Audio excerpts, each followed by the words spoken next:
এক এমন লেক যা নিরন্তর রেখে চলেছে পৃথিবীর পাপ পুণ্যের হিসাব। এক লেক যার সম্পর্ক সরাসরি মহাভারতের সাথে। এই স্থানের সৌন্দর্যে মুগ্ধ হয়ে এক মহর্ষি বছরের পর বছর এই স্থানে অতিবাহিত করেছিলেন মহাকালের সাধনায়। আমাদের হিমাচল সিরিজের দ্বিতীয় পর্বে আজ আপনাদের বলবো সেই লেকের গল্প যা সৃষ্টি হয়েছিল মহাশক্তিধর পাণ্ডব ভীমসেনের দ্বারা। এই প্রাচীন ভূস্বর্গের কাছে একদম নির্জনে থাকার এক ঠিকানাও আপনাদের জানাবো এই পর্বে। Good morning from mandi. এখন 7:30 বাজছে। আমাদের গাড়ি নিতে আসবে আমাদের এক্ষুনি। তার আগে একবার হেঁটে বাইরেটায় বেরোলাম। কাল যখন রাতে এলাম কিছু তো দেখতে পাইনি।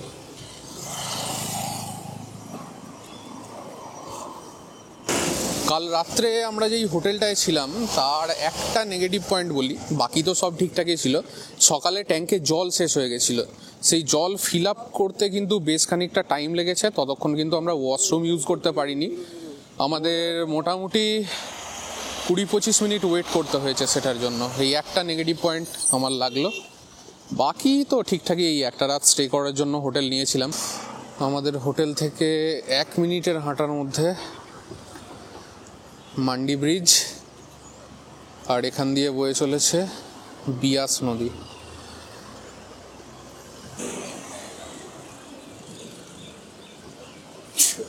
হোটেল থেকে বেরিয়ে ডান দিকে ছিল মান্ডি ব্রিজ, এবার সেটার অপোজিটে যাচ্ছি। ওখানে ওই আই লাভ মান্ডি ওটা আছে। এখানেই কাল রাত্রে ছিলাম। দ্য স্ট্যান্ডার্ড হোটেল, আর নিচে স্ট্যান্ডার্ড রেস্টুরেন্ট অ্যান্ড বার। এদের খাবারটা কালকে রাতে সেরা ছিল। কিছুটা এগিয়েই মান্ডির এই ক্লক টাওয়ার চত্বর। খুব সুন্দর সাজানো গোছানো। এখানে অনেক শালিক পাখি দেখতে পেয়েছিলাম।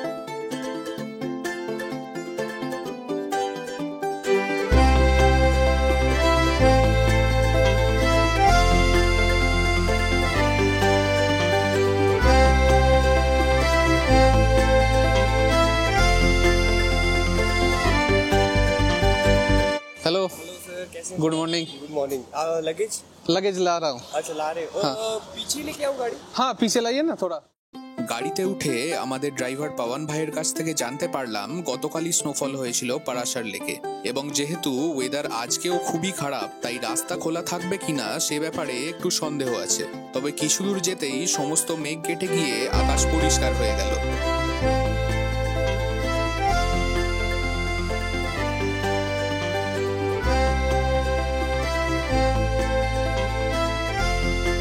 এখানে একটা চায়ের দোকানে দাঁড়িয়েছি। পিছনে দেখুন নিচে মেঘের পুরো চাদর হয়ে আছে। ওইখানে মানালির কিছু স্নো পিক দেখা যাচ্ছে, এখান থেকে ক্লিয়ার আসছে না। এই চায়ের দোকানটায় চা খাবো।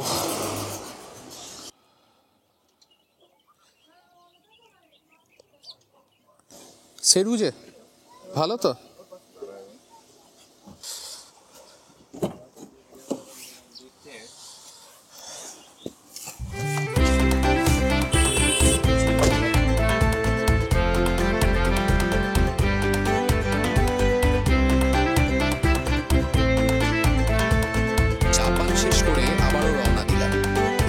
সৌন্দর্য এতটাই যে এক মুহূর্তও চোখ সরানো সম্ভব হয়নি।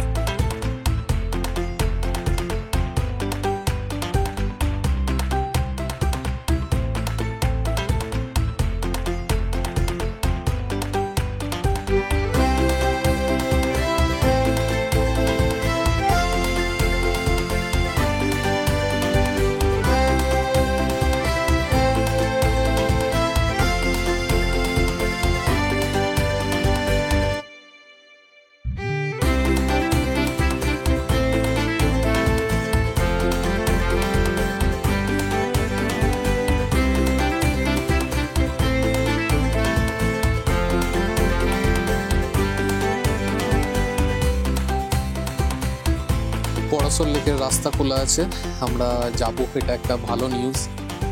অ্যাকচুয়ালি এখানে প্রবলেমটা যেটা হয় আমাদের ড্রাইভার বলল সেটা হচ্ছে এই রাস্তার উপর ফ্রস্ট জমে গেলে না সেখানে গাড়ি চালানোটা প্রচণ্ড রিস্ক হয়ে যায়। চারদিকের পাহাড়গুলো দারুণ লাগছে। ওইদিকে স্নো পিকসও দেখা যাচ্ছে, দেখাচ্ছি। আচ্ছা, এটা আমাদের গাড়িটা। আমরা হিমালয়ান ট্যাক্সিওয়ালা বলে একটা গ্রুপ থেকে বুক করেছিলাম। আমার পিছনের এই ক্যাফেটাতে আমরা ব্রেকফাস্ট করব, তারপর পারাসার লেকে যাব। ব্রেকফাস্টে লিমিটেড অপশনস আছে, আলু পরোটা আর ম্যাগি অর্ডার দিয়েছি আমরা, সাথে কফি নিয়েছি। এইটা ক্যাফেটা, ডাভিল হোমস্টে, আপনারা এখানে স্টেও করতে পারেন। এই হোমস্টের সন্ধান জানা থাকলে হয়তো মান্ডিতে না থেকে এখানেই স্টে করতাম। এই দিক থেকে ভিউ দেখুন,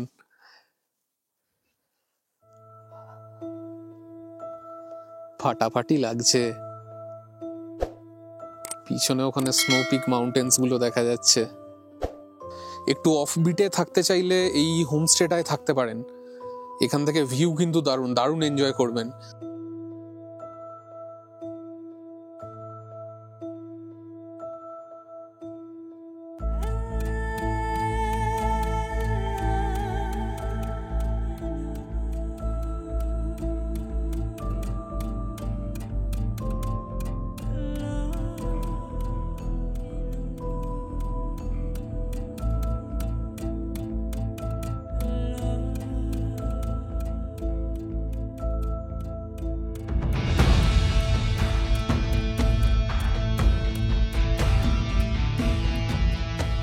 ব্রেকফাস্টে আলু পরোটা নিয়েছি, আলু পরোটার সাথে এখানে আচার দিয়েছে।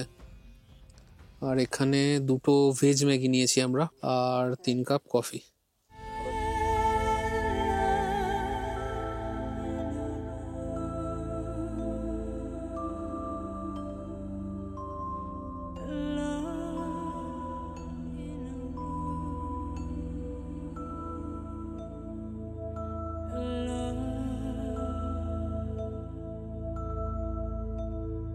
ব্রেকফাস্টের টেস্ট ভালো ছিল, আর তার চেয়েও ভালো ছিল এরকম একটা জায়গায় বসে 360 ডিগ্রি পাহাড়ের ভিউ এনজয় করতে করতে ব্রেকফাস্ট করাটা। होमस्टे का भी एकोमोडेशन है? हाँ जी हाँ जी। तो कितना प्राइस रहता है? ये रहता है हमारा 1500 रुपये, 1200 से 1500-1800 तक। वो खाने का लेके या खाना सिर्फ लेके। रूम का? रूम का रहता है। और खाने का अलग से? हाँ जी। अच्छा। ऐसे बिल्डिंग वगैरह चाहिए होगी वो भी मिल जाएगी।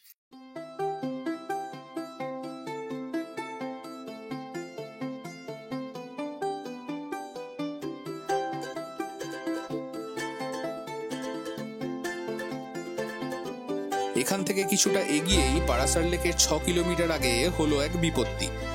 রাস্তায় এত বরফ, আমাদের গাড়ি আর যেতে পারবে না। এই ধরনের রাস্তায় শুধু 4x4 গাড়িই চলাচল করে। আমাদের আর্টিকা এর আগে যেতে পারবে না বরফের জন্য, আমরা এখান থেকে গাড়ি চেঞ্জ করলাম। এই গাড়িটা আমাদেরকে নিয়ে যাবে পারাসার পর্যন্ত। এর জন্য এক্সট্রা 2000 টাকা পে করতে হলো, কিছু করার নেই, এখন রাস্তার কন্ডিশন এরকম। যখন এখানে স্নো থাকে না তখন মান্ডি থেকে পারাসার লেক পর্যন্ত বাসেও আসা যায়।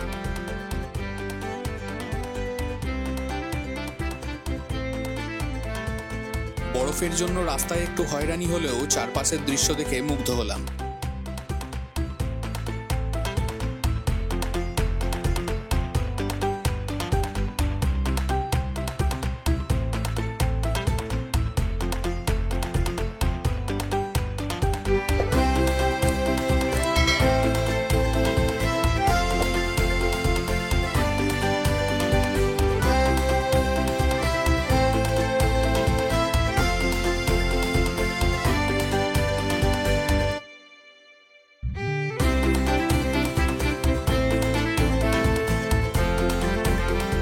ঠিক 15 মিনিটের মধ্যেই পৌঁছালাম পারাসার লেক।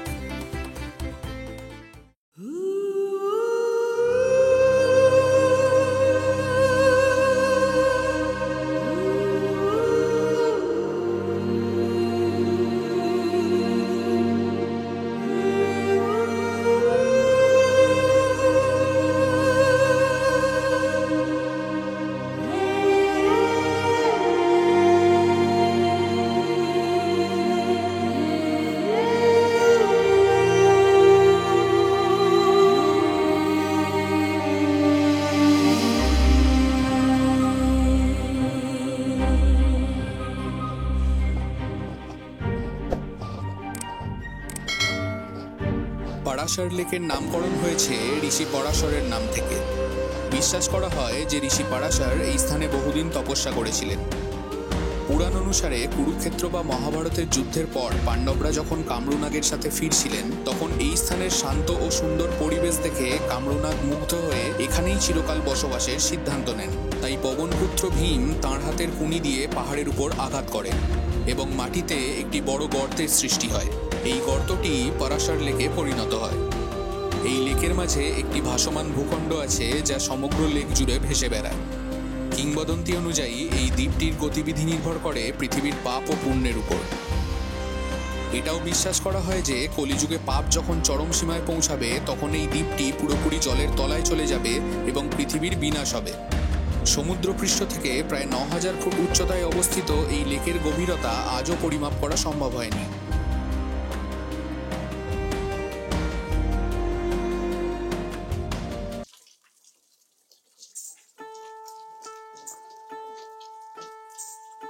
লেকের পাড়েই রয়েছে পরাশর ঋষির মন্দির।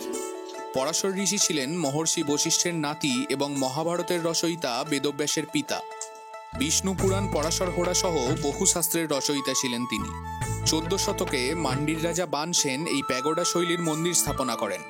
কিংবদন্তি অনুযায়ী এই মন্দির তৈরি হয়েছিল একটি মাত্র দেবদার গাছের কাঠ থেকে।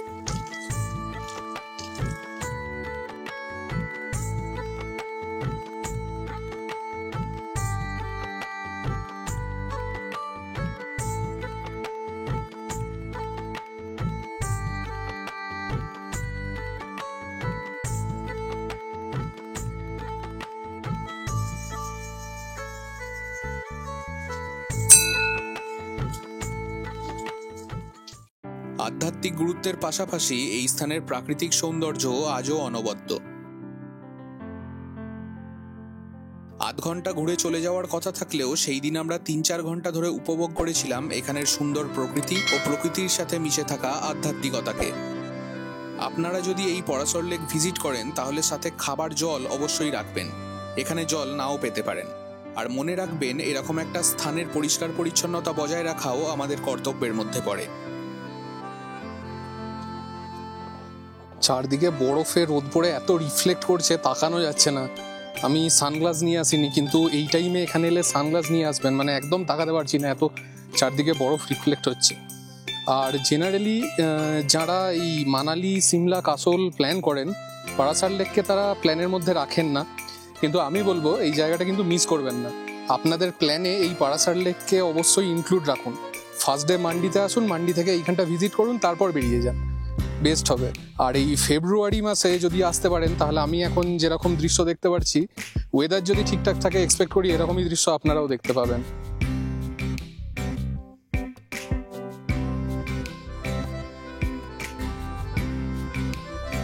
ফেরার সময় এখানে এক দাদা ফ্রেশ ভেজ মোমো বানাচ্ছিল। টেস্ট মোটামুটি ভালো। আজকের পর্ব কেমন লাগলো তা কমেন্টে জানাবেন। ভিডিও ভালো লাগলে লাইক এবং আমার চ্যানেল সাবস্ক্রাইব করুন। আমি দ্য ফ্লপ এক্সপ্লোরার কাসল এবং মণিকরণ ভ্রমণের গল্প নিয়ে ফিরে আসছি পরের পর্বে।